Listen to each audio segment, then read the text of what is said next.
स्वप्न वेगळं मार्ग वेगळा, स्वप्न वेगळं मार्ग वेगळा. इंजिनिअरिंग पूर्ण केलं पण मन ओढलं ते आर्मी ऑफिसर लेफ्टनंट स्नेहल माळीचा प्रेरणादायी प्रवास ऐकूयात येत्या रविवारी म्हणजे 15 तारखेला सकाळी 9 वाजता माझ्यासोबत म्हणजेच RJ प्रियासोबत फक्त ग्रीन FM 90.4 वर. आगे आगे सबसे आगे अपना सीना तान के आगे मैदान में हम झंडे गाड़ने. मी ऐकताय ग्रीन FM 90.4 आणि मी तुमची होस्ट अंदोस RJ प्रिया तुमच्यासोबत आहे. आणि आज आपल्या स्टुडिओमध्ये एक अशी मुलगी आहे जिनं फक्त स्वतःचं स्वप्न पूर्ण केलं नाही तर हजारो मुलींसाठी एक नवा मार्ग तयार केलेला आहे. लहानपणापासून जिद्द, मेहनत आणि देशासाठी काहीतरी करण्याची इच्छा आणि आज त्याच जिद्दीमुळे ती भारतीय सैन्यात लेफ्टनंट म्हणून निवडली गेलेली आहे. आपल्या सगळ्यांचा अभिमान असलेली लेफ्टनंट स्नेहल माळी आज आपल्यासोबत आहे. तर स्नेहल, तुझं ग्रीन स्टुडिओमध्ये खूप खूप स्वागत आहे. धन्यवाद आणि अभिनंदन सुद्धा. तर तुझ्या नावापुढे लेफ्टनंट लागलेले, तर आता तुला कसं वाटतंय? खूपच छान. सर्वप्रथम मी 90.4चं आणि तुमचं अभिनंदन केल्याबद्दल खूप खूप आभार मानते. लेफ्टनंटचा प्रवास खूपच एक्साइटिंग होता. सर्वप्रथम मी स्कूलपासून चालू केलं, नंतर गेम्स खेळले, नॅशनल खेळलं, सिव्हिल इंजिनिअरिंग कंप्लीट केलं, जॉब केला पुण्यात आणि मग ट्रेनिंगला गेले होते OTA घ्यायला. I think this is the best feeling. Excitement, interest and anxiety पण थोडीशी की पुढे काय. तुमच्या बोलण्यात ना आता मला कळालं की तुम्ही सिव्हिल इंजिनियर सुद्धा आहात. तर हा प्रवास तुमचा कसा सुरू झाला? सर्वप्रथम नेहमीप्रमाणे जे 11वी 12वी सायन्स केल्यानंतर इंजिनिअरिंगला जाणारी भेडचालमध्येच होते मी पण. सिव्हिल इंजिनिअरिंग ठरवलं होतं कारण की मला कन्स्ट्रक्शन किंवा बिझनेसमध्येच करिअर करायचं होतं. सिव्हिल इंजिनिअरिंगच्या लास्ट इयरला असं वाटलं की आर्म्ड फोर्सेस हा एक असा डोमेन आहे ज्याच्यामध्ये मुलींचं किंवा मुलांचं कंपॅरिझन न होता, मतलब कास्ट सिस्टम पण न होता, कोणतेही रिझर्वेशन न होता, एक फेअर पद्धतीने चाचणी होते, पडताळणी होते आणि सिलेक्शन होतं. मला एअरफोर्समध्ये फ्लाईंग ब्रांचमध्ये जाण्याची खूप आवड होती. AFCATचे मी 5 अटेम्प्ट दिले. त्याच्या आधी ग्रुप कॅप्टन वालवडकर सरांशी पण एकदा भेटणं झालं होतं. त्यांनी मला गायडन्स दिला होता की करिअर SSB कसे द्यायचे आहेत. 5 अटेम्प्ट नंतर मला असं वाटलं की आपण आर्मीला पण ट्राय करायला हवं, कारण टेक्निकल एंट्री खूप महत्त्वाची आहे. SSB आर्मी दिल्यानंतर अलाहाबादमधून सिलेक्शन झालं 7th अटेम्प्टला. मग OTA गयाचं कॉलअप लेटर आलं होतं मला. OTA गयाला 1 वर्ष ट्रेनिंग केल्यानंतर 2 टर्ममध्ये खूप मेहनत, ड्रिल, परेड, अभ्यास, हॉर्स रायडिंग, एव्हरीथिंग तिथे सगळं घेतलं जातं. Firing. Finally passing out parade झाली 7 मार्चला. त्या पासिंग आऊट परेडमधून लेफ्टनंट होण्याचं भाग्य भेटलं. क्या बात आहे. तर आत्ता जी स्नेहल मला दिसते तशीच ती लहानपणी पण होती का, हे मला जाणून घ्यायला खूप आवडेल. लहानपणीच्या स्नेहलमध्ये आणि आत्ताच्या स्नेहलमध्ये खूप जास्त फरक आहे. त्यात सगळ्यात मोठा वाटा म्हणजे ट्रेनिंगचा आहे. लहानपणी स्नेहल खूप इन्क्विजिटिव्ह, प्रश्न विचारणारी, चुलबुली, इकडे तिकडे पळणारी मुलगी होती. एका ठिकाणी 10 मिनिट पण शांत न बसणारी. आणि आत्ताची स्नेहल खूपच पीसफुल, शांत, पहिला ऐकून घेणे मग रिॲक्ट करणे. आधी मी रिॲक्ट जास्त करत होते, आता मी रिस्पॉन्ड करत आहे. ओके. तर घरात आधीपासूनच कोणी सैन्यात होतं का या फील्डमध्ये, की डायरेक्ट तूच डिसिजन घेतलंस? माझ्या घरात 30 लोक आहेत. जॉईंट फॅमिलीमध्ये वाढले मी. तर माझे आजोबा जे आहेत बाळासाहेब माळी, ते इंडियन नेव्हीमध्ये पेटी ऑफिसर म्हणून रिटायर झालेत. पण मी त्यांना कधी युनिफॉर्ममध्ये नाही बघितलं, बाकीच्यांकडून त्यांच्या कथा जास्त ऐकल्यात. तर he is one of the inspiring person for me. आणि मग तुझ्या डोक्यात कधी विचार आला की आपण या क्षेत्रात करिअर करावं? इंजिनिअरिंगच्या 2nd इयरला मला असं वाटलं की आपण ह्या क्षेत्रात करिअर करू शकतो. आणि जेव्हा तू घरी सांगितलं साईबाबांना, तेव्हा त्यांची रिॲक्शन कशी होती? घरी मी तेव्हा सांगितलं जेव्हा मला एक्झामला जायचं होतं, 1 दिवस आधी, की मी उद्या एका एक्झामला जाणार आहे आणि त्या एक्झामचं सिलेक्शन एअरफोर्समध्ये होतं. ओके. आणि मग तेव्हा त्यांची रिॲक्शन कशी होती? त्यांची रिॲक्शन खूप सपोर्टिव्ह होती. तुला जे करिअर करायचं ते तू करू शकतेस. इवन तेव्हा मला TCSचा जॉब देखील भेटला होता आणि मी TCSचा जॉब नकारला. त्यांना सांगितलं मी जॉईन नाही करणार, कारण मला 1 वर्ष टाईम हवा आहे अभ्यासाला. घरातल्यांनी त्यावेळेस देखील खूप सपोर्ट केला मला. जरी तुला गॅप कितीही घ्यायचा असेल तर घे, पण तुला जे करिअर हवं आहे ते करू शकते. गाईज मला हे सांगायला आवडेल की आपली लेफ्टनंट स्नेहल आपल्यासोबत आहेच, पण तिचे आई बाबासुद्धा आपल्यासोबत आहेत. तर नक्कीच तुमचंसुद्धा ग्रीन स्टुडिओमध्ये खूप खूप स्वागत आहे. तर आता मी स्नेहलच्या आईबाबांकडे वळते. तर काका, तर सर काय सांगाल, स्नेहलनं जेव्हा तुम्हाला सांगितलं तेव्हा तुमची रिॲक्शन कशी होती? स्नेहलनं ज्यावेळी आम्हाला पहिल्यांदा सांगितलं की बाबा मी एअरफोर्समध्ये जाणार आहे, बाबा काय करू, उद्या परीक्षा आहे. ठीक आहे बाळ, म्हणलं मी उद्या मी तुला सोडायला नक्की येणार. पेठ वडगावला परीक्षा होती.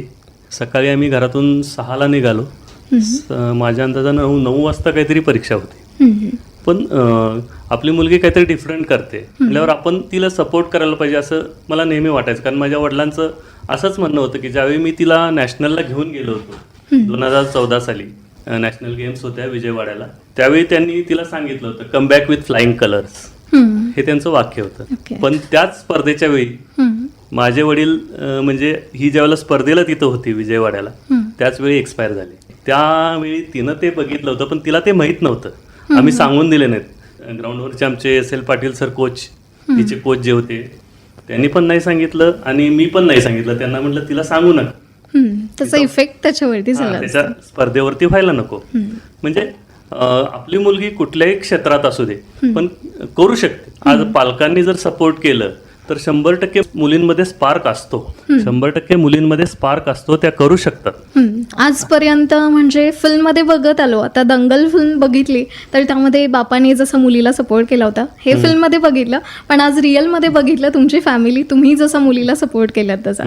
तर आता मगाशीच सर जसे म्हणाले की त्यांचे वडील होते त्यामुळे त्यांना या फील्डबद्दल सगळी माहिती होती. पण मॅडम मी तुमच्याकडे वळते, तुम्हाला या फील्डबद्दल अंदाज नव्हता तरी पण जेव्हा तुम्हाला मुलीनं सांगितलं की मी या फील्डमध्ये करिअर करणार आहे तेव्हा तुमची रिॲक्शन कशी होती? मला जास्त अभ्यासाचं मला हे नव्हतं एवढे, त्या जे काय सांगेल ना ते सगळं ती पप्पालाच सांगायची. मला फक्त आई हे पाहिजे, ते मला कडधान्य वगैरे दे, म्हणजे खाण्याचं वगैरे म्हणजे जास्तीत जास्त माझ्याकडे हट्ट करायची. आणि खरं मला ना तिची 100% गॅरंटी होती, ती कुठेही गेली ना ती चमकणारच. मी असे रिलॅक्समध्ये असायची कायमच. अजूनपर्यंत ना ती लहानपणापासून कशात ती फेल गेली नाही. जिथे जाईल ना तिचा पहिला नंबरच यायचा कायम.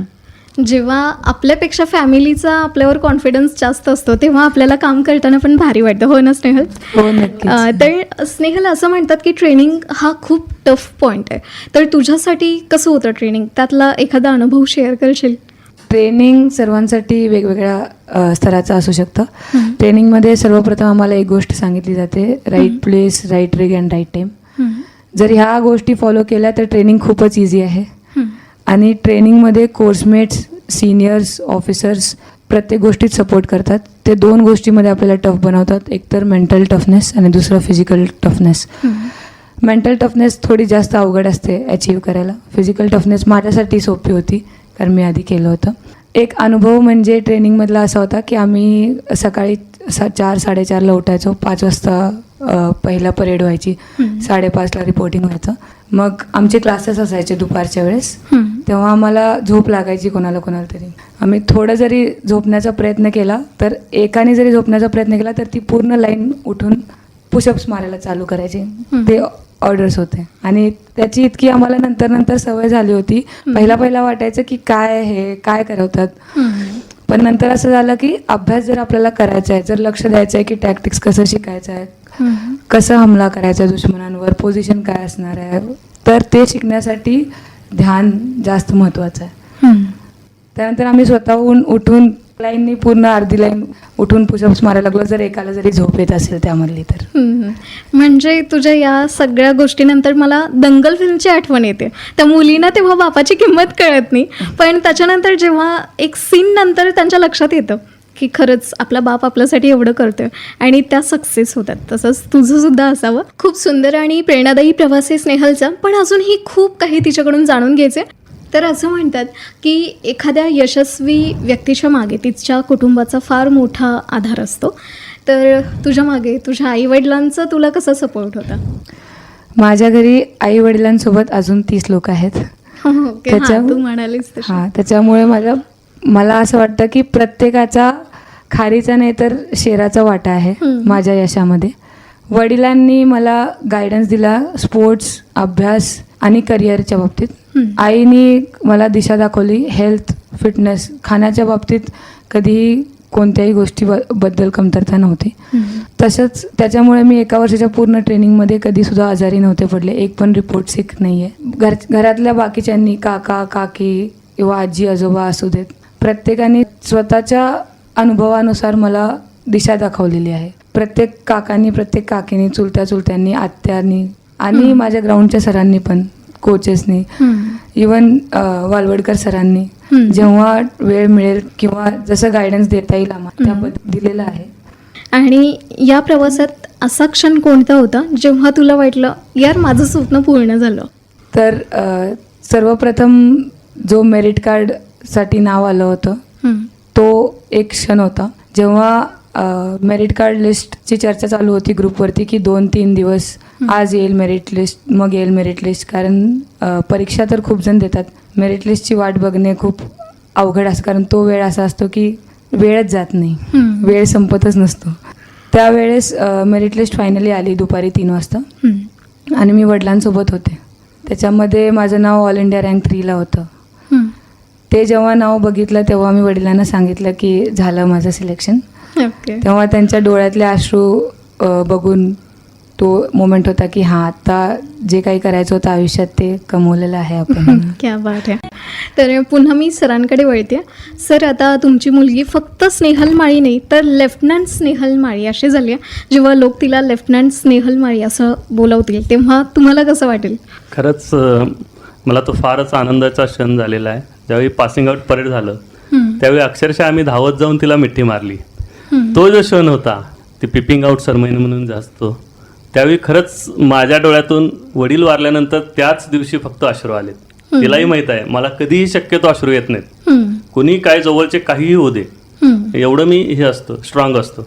पण त्यावेळी फक्त मी हे झालो ते म्हणजे ते जे मुवमेंट्स असते, ज्यावेळी लेफ्टनंट स्नेहल म्हणून त्यांनी तिथं जी पत्रकार परिषद वगैरे घेतली त्यावेळी खरंच मला वाटलं की माझ्या मुलीनं खरंच काहीतरी केलंय. आमचा सपोर्ट होता, पण जे कष्ट करायचं असतं, जे वेळच्या वेळी सगळ्या गोष्टी करायच्या असतात, सकाळी लवकर उठून क्लासेस करणे, ग्राउंडवर जाणे, वेळेवर कॉलेज अटेंड करणे, ह्या गोष्टी ज्या आहेत आम्ही तिला ठीक आहे सोडू शकतो, आणू शकतो, पण बाकीच्या गोष्टी ह्या तिनं स्वतःनं करायच्या होत्या आणि तिनं खरंच ते करून दाखवलं.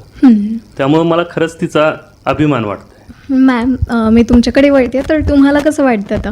मला जेव्हा ते ओटी घ्यायला वगैरे गेलेलं ना, तिथं स्टार वगैरे लावायचे होते, तेव्हा ना खूपच असं डोळ्यातून अश्रू पण आले. आणि आज आपल्या मुलीने काहीतरी करून दाखवलं असं आम्हाला फील झालं तेव्हा. ते आता पण दिसतेच तुमच्याकडे बघितल्यानंतर. आनंदाचे अश्रू आहेत. आणि आमच्या स्नेहला ना म्हणजे चांगली शहरात म्हणा किंवा जगात काहीतरी नाव मिळवलं असं म्हणा, असा अभिमान तिच्याबद्दल खरं तर वाटतोय. अभिमानाचीच गोष्ट आहे स्नेहल आपल्यासाठी. आणि हिचे आजोबा सुद्धा म्हणायचे स्नेहल सारखी कुठं मुलगी तुला मिळणार नाही बघ, तुझ्या माहेरी तर कोण आहे काय असं म्हणायची. माझ्या माहेरी पण जॉईंट फॅमिली आहे. ओके. आजोळात 150 माणसं होती आणि आत्ता इथं माहेरात सुद्धा जवळजवळ 25 माणसं आहेत. ओके. तर स्नेहल, मी पुन्हा तुझ्याकडे वळते. देशसेवा करण्याची भावना तुझ्या शब्दात काय सांगशील? देशसेवा म्हणजे इंडियन आर्मीमध्ये असं म्हणतात सर्व्हिस बिफोर सेल्फ. हेच वाक्य इनफ आहे देशसेवेसाठी. देशसेवा कोणीही करू शकतं. लोक जे आपण बघतो, जे देशसेवेमध्ये असो किंवा नसो, स्वतःला न पुढे ठेवता एखाद्याची मदत करणे म्हणजेच देशसेवा आहे. तुम्ही जे 90.4 FM मध्ये बाकीच्यांना बोलवून सांगलीच्या लोकांना प्रोत्साहन करण्यासाठी जे कार्य करत आहात ती सुद्धा देशसेवाच आहे. क्या बात आहे. थँक्यू. आणि या फील्डमध्ये येणाऱ्या तरुणाईसाठी तू काय मेसेज देशील? ह्या इंडस्ट्रीमध्ये यंगस्टर्स आम्ही आता यंग ऑफिसर्स झालो आहे. यंग ब्लड खूप इम्पॉर्टंट आहे. We are moving into Gen Zs. Gen Z जी आहे आत्ताची ती खूप चिल आहे. त्यांना असं आहे की जे काम मला आवडेल ते मी करणार, बरोबर. जे मला नाही आवडणार ते मी नाही करणार, जे की योग्य पण आहे. जे आपल्याला आवडेल तेच करावं. जेव्हा ते कोणताही निर्णय घेतील फक्त त्या निर्णयावर ठाम राहणे, कारण की जेनझीजला इन्स्टंट रिझल्ट हवा आहे. त्याच्यासाठी थोडे कष्ट करावे लागतात. जर एकदा नाही झालं, दुसऱ्यांदा नाही झालं, थोडंसं प्रयत्न करत राहावा, गोष्टी भेटत जातील आणि you can do what ever you want in your life. Yes. तुझा मेसेज आमच्या लिसनर्सपर्यंत पोहोचलेला आहे. बाकी आता तुझ्याबरोबर आम्हाला थोडंसं रॅपिड फायर खेळायचं आहे. तर तुझ्यासाठी पहिला क्वेश्चन आहे, एका शब्दात स्वतःचं वर्णन करायचं. एक्साइटिंग. ओके. आर्मीमध्ये जायचं स्वप्न, ती प्रेरणा तुला कुणाकडून मिळाली? Civil engineering. ओके. आवडता देशभक्तीपर चित्रपट? खूप आहेत. उरी. ओके. ट्रेनिंगमधला सगळ्यात कठीण भाग? Golden chain. मोटिवेशन मंत्र? Service before self. आर्मी नसती तर तू कोणतं फील्ड चूज केलं असतंस? एअरफोर्स और नेव्ही. आईची एक सवय जी अजूनही तशीच आहे? खायला देणे सारखं. ओके. आणि बाबांनी दिलेला तुला सगळ्यात मोठा सल्ला? होप अगेन्स्ट होप, म्हणजे प्रयत्न करत राहा. क्या बात आहे. तर थँक्यू सो मच. आज तुम्ही तिघेही आमच्या लिसनरशी कनेक्ट झालात त्याबद्दल आणि ग्रीन स्टुडिओमध्ये आज तुम्ही आलात त्याबद्दल थँक्यू सो मच. थँक्यू.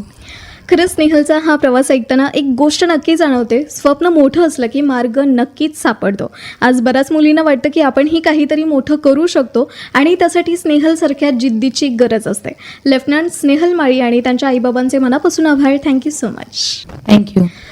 ऐकत रहा ग्रीन FM 90.4. सुनो ग्रीन, रहो एव्हरग्रीन.